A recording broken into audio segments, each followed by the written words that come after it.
Hello and welcome to Aspire Adda. Hello and welcome to Aspire Adda. प्यारे बच्चों, history के lecture series का आज हम ये आखिरी लेक्चर आपके सामने ला रहे हैं। बहुत ही इंटरेस्टिंग होने वाला है आज का लेक्चर।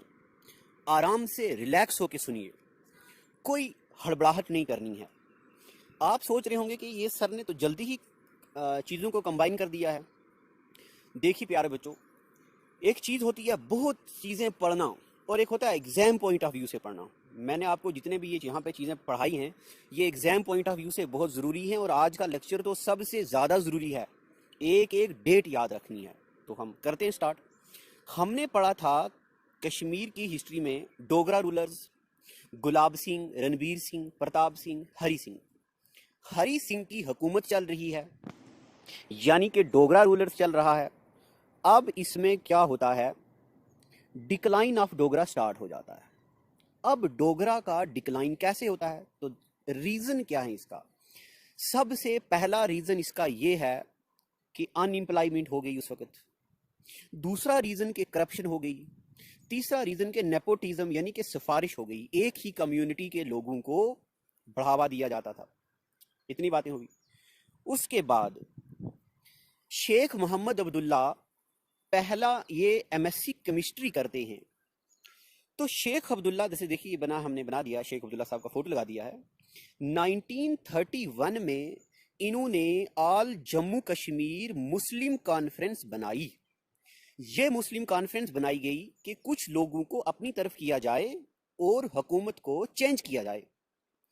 इसी टाइम अब्दुल कदीर एक बंदा है, ये पेशावर से आते हैं कश्मीर में और ये यहाँ पे स्पीच करते हैं जो कि एंटी हरी सिंह हो जाती है। ठीक है, एंटी हरी सिंह स्पीच करते हैं। जब ये हुकूमत के अगेंस्ट स्पीच करते हैं तो इनको जेल भेज दिया जाता है। जब इनको डाला जाता है जेल में, अब पूरे कश्मीर में लोग स्ट्राइक करते हैं कि आखिर हमारे लीडर को जेल में क्यों डाला। 13 जुलाई 1931 में सारे लोग रोड पे आ जाते, स्ट्राइक करते और पुलिस इतनी ज़्यादा पॉपुलेशन को कंट्रोल नहीं कर पाती और पुलिस फायर करती, जिसमें 22 लोकल लोग मारे जाते हैं। कब की बात है ये? 13 जुलाई की। इसलिए 13 जुलाई को मनाया जाता है कश्मीर मार्टियर्स डे। ठीक है यहाँ तक? डिक्लाइन ऑफ डोगरा रूल कैसे हुआ, शेख अब्दुल्ला ने आल जम्मू कश्मीर मुस्लिम कॉन्फ्रेंस बनाई, 13 जुलाई को कश्मीर मार्टियर्स डे मनाया जाता। अब इसके बाद देखिए, जब शेख अब्दुल्ला ने ऑल जम्मू कश्मीर मुस्लिम कॉन्फ्रेंस बनाई 1931 में, तो जब ये नेहरू के साथ मिले तो इनको बोला इन्होंने कि मैंने मुस्लिम कॉन्फ्रेंस बनाई है, हरी सिंह को अपोज कर रहे हैं हम। तो जवाहरलाल नेहरू, जो कि बहुत ज़्यादा पॉलिटिकल जहन के थे, उन्होंने कहा ये क्या बात हुई मुस्लिम कॉन्फ्रेंस? क्या वहाँ पे हिंदू लोग नहीं हैं? क्या वहाँ पे सिख कम्युनिटी नहीं है? आप मुस्लिम कॉन्फ्रेंस को छोड़िए, आप नेशनल कॉन्फ्रेंस नाम रखिए उसका। और 11 जून 1939 में इस मुस्लिम कॉन्फ्रेंस का नाम हटा के रखा जाता है नेशनल कॉन्फ्रेंस। ठीक है, अब बन गई नेशनल कॉन्फ्रेंस। सारे लोग हरी सिंह को अपोज करते हैं। इस नेशनल कॉन्फ्रेंस बनने से पहले जब लोग हरी सिंह को अपोज करते हैं तो हरी सिंह कहते हैं आप मुझे टाइम दो, हम मिल बैठेंगे और बातों को सुलझाएंगे। 1934 में हरी सिंह ने स्टेट लेजिस्लेटिव असेंबली बनाई कि हम डिसाइड करें कि कैसे हुकूमत करनी है, मगर ये लेजिस्लेटिव असेंबली का भी कोई रिजल्ट नहीं निकला। It was totally fruitless. और अगर पेपर में कभी आएगा कि लेजिस्लेटिव असेंबली यानी कि प्रजा सभा किसने बनाई, तो हरी सिंह ने 1934 में। अब 1939 में नेशनल कॉन्फ्रेंस हो गई, 1934 में ये बन गया। और ये डेट किसको नहीं पता, 15 अगस्त 1947 हिंदुस्तान की आज़ादी का दिन है। इससे कुछ दिन पहले यानी कि 12 अगस्त 1947 को जवाहरलाल नेहरू हरी सिंह से मिलते हैं और कहते हैं कि आप हमारे साथ इन्वॉल्व हो जाइए, इंडिया का हिस्सा बनिए। क्योंकि 565 प्रिंसली स्टेट्स थे, उनमें से 562 मर्ज हो रहे हैं। जम्मू कश्मीर, हैदराबाद और जौनागढ़ नहीं मिल रहे। अब इंडिया की हिस्ट्री की बात होती तो मैं आपको हैदराबाद जौनागढ़ का मर्जर बताता, बट अभी हम सिर्फ कश्मीर के बारे में पढ़ेंगे।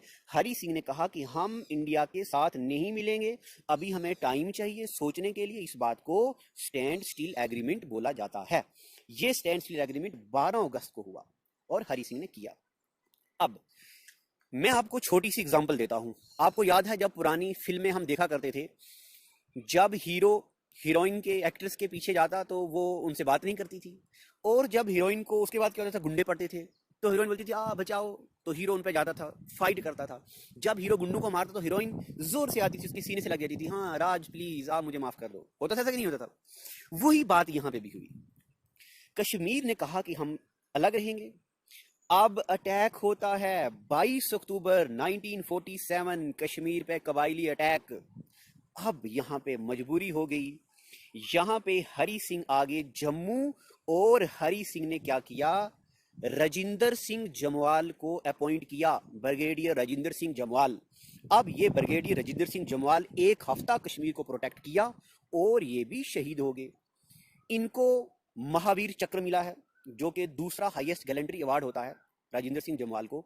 जब राजिंदर सिंह जमवाल ने कश्मीर की प्रोटेक्शन की तो राजिंदर सिंह जमवाल को बोला जाता है सेवियर ऑफ कश्मीर। मैंने जो जम्मू कश्मीर का करंट अफेयर सीरीज चल रहा है उसमें मैंने आपको बताया था सेवियर ऑफ राजौरी किसको बोला जाता है।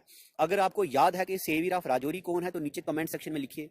जब आप बच्चे कमेंट करते हैं तो उससे मुझे ये आइडिया होता है कि बच्चे पढ़ रहे हैं, बेहतरीन लेक्चर बनाया जाए। इनको सेवियर ऑफ कश्मीर बोला जाता और इनको स्पैरो ऑफ कश्मीर बोला जाता है। ये हैं ब्रिगेडियर राजिंदर सिंह जमवाल और ये हैं जनाब हमारे हरि सिंह। ये हरि सिंह हैं और ये राजिंदर सिंह जमवाल। देखिए इनको गौर से, देखिए इन चेहरों को, स्पैरो ऑफ कश्मीर को और हरि सिंह को। ठीक है, अब हम चलते हैं आगे। अब जब ये हरि सिंह नेहरू के साथ मिलके कश्मीर को इंडिया के साथ मर्ज करने की कोशिश की, 26 अक्टूबर को हरि सिंह और लॉर्ड माउंटबेटन के बीच इंस्ट्रूमेंट ऑफ एक्सेशन साइन हुआ। केएस 2016 में पूछा गया सवाल कि इंस्ट्रूमेंट ऑफ एक्सेशन किसके बीच हुई, लॉर्ड माउंटबेटन के बीच और हरि सिंह के बीच। अब आपके जहन में यहाँ एक सवाल आ सकता है कि उस वक्त तो इंडिया में नेहरू थे, तो नेहरू के साथ क्यों नहीं हुई? तो 1947 में इंडिया आजाद हुआ था, मगर डोमिनियन अंग्रेजों का था, यानी कि लॉर्ड माउंटबेटन थे आखिरी गवर्नर जनरल, तो इनके बीच और हरि सिंह के बीच हुई। और 27 अक्टूबर से कश्मीर बन गया हिंदुस्तान का अटूट हिस्सा। ठीक है, इंटीग्रल पार्ट बन गया। जब ये बन गया और इसी टाइम हरि सिंह ने अपॉइंट किया पहला प्राइम मिनिस्टर, जम्मू कश्मीर का प्राइम मिनिस्टर होता था जिनका नाम जस्टिस मेहरचंद महाजन, फर्स्ट प्राइम मिनिस्टर। पहले सदर रियासत करण सिंह और जो शेख अब्दुल्ला खुद हैं वो इमरजेंसी डिपार्टमेंट के हेड बन गए। उसके बाद 5 मार्च 1948 में शेख अब्दुल्ला बन जाते हैं हमारे second prime minister. Sheikh Abdullah बन गए प्राइम मिनिस्टर। अब उसके बाद यूनाइटेड नेशन, देखो 1949 में UNMOGIP इनकी टीम कश्मीर में आती है और इनका वहां पे एक ऑफिस बन जाता है। यूएन का मतलब होता है United nation military observer group for India and Pakistan. ठीक है, ये आप लिख लीजिए, मैं बोलता हूं United nation military group for India and Pakistan. ये हो गया। 1952 में जनाब दिल्ली एग्रीमेंट होता है। अब दिल्ली एग्रीमेंट के बारे में तो आपको सबको जानकारी है कि इसमें जवाहरलाल नेहरू और शेख अब्दुल्ला के बीच ये एग्रीमेंट हुआ। इसमें यह कहा गया कि इंडिया कुछ भी अपना नया इंप्लीमेंट नहीं कर सकता 3 चीज़ों को छोड़ के, जिसमें टेलीकम्युनिकेशन है, वार है, इमरजेंसी है। ऐसी बातों को लेके इंडिया कभी भी यहाँ कुछ इंप्लीमेंट कर सकता है। बाकी अगर इंडिया को कुछ भी इंप्लीमेंट जम्मू कश्मीर में करना है तो वो जम्मू कश्मीर के लोगों की कंसेंसस लेंगे, फिर ऐसा होगा। मगर अभी तो आपको पता है क्या हुआ है, ये सब स्टेटहुड खत्म करके यूटी बना दिया गया है। अब इंडिया जो चाहे कर सकता है, यानी कि दीवार क्या गिरी मेरे कच्चे मकान की, लोगों ने मेरे सहन से रास्ते बना लिए।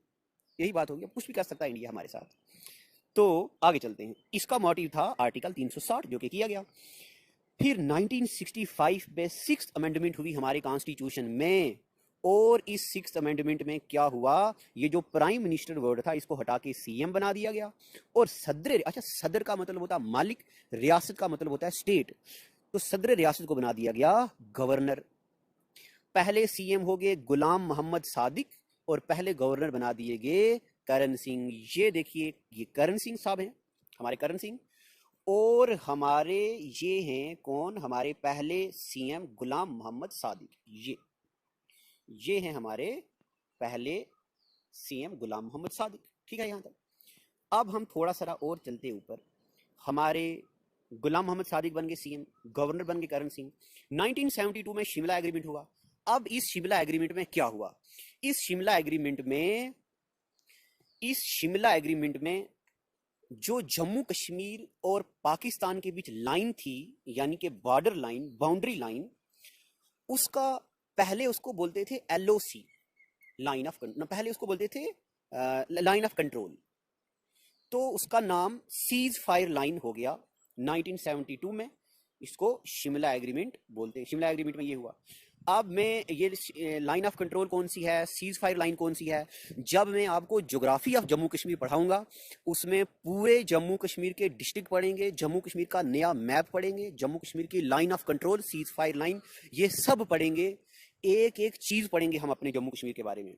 सीज फायर लाइन का नाम, हाँ ये लिखा है नीचे देख लीजिए, सीज फायर लाइन का नाम क्या हो गया, cease fire line was renamed as LOC line. ये मैं आपको मैप पे पढ़ाऊंगा जब ज्योग्राफी पढ़ेंगे हम। तो ऐसे करके जम्मू कश्मीर बन गया इंडिया का हिस्सा। ठीक है यहाँ तक। तो पहले क्या था, तो ये हमने पढ़ा आर्टिकल 370 कैसे हो गया, उसके बारे में थोड़ा पढ़ा। मैंने शायद गलती में 360 बोल दिया होता है, वेरी सॉरी। ये हमारा एस्पायर अड्डा इंस्टीट्यूट है। टेलीग्राम में ज्वाइन होने के लिए, इस वीडियो लेक्चर का पीडीएफ के लिए हमारे नंबर पे कांटेक्ट कीजिए। बाकी सारे वीडियोस पे नंबर दिया है। ऑफलाइन कोर्स के लिए भी रेडी लीजिएगा। उसमें वैदिक maths, advance maths, arithmetic maths, ये मैं खुद पढ़ा रहा हूँ। पहली बार जम्मू कश्मीर की तारीख में मैथ्स को विजुअलाइज करके पढ़ा जाएगा। हम आपको बताएंगे कि क्वेश्चन को सॉल्व करने की क्या टेक्निक होती है, मैथ्स को सोचना कैसे होता है। करें और नई वीडियो की नोटिफिकेशन के लिए बेल आइकॉन को दबाएं। अगर आप ये वीडियो फेसबुक पर देख रहे हैं तो लाइक जरूर करें और ज्यादा से ज्यादा शेयर करें।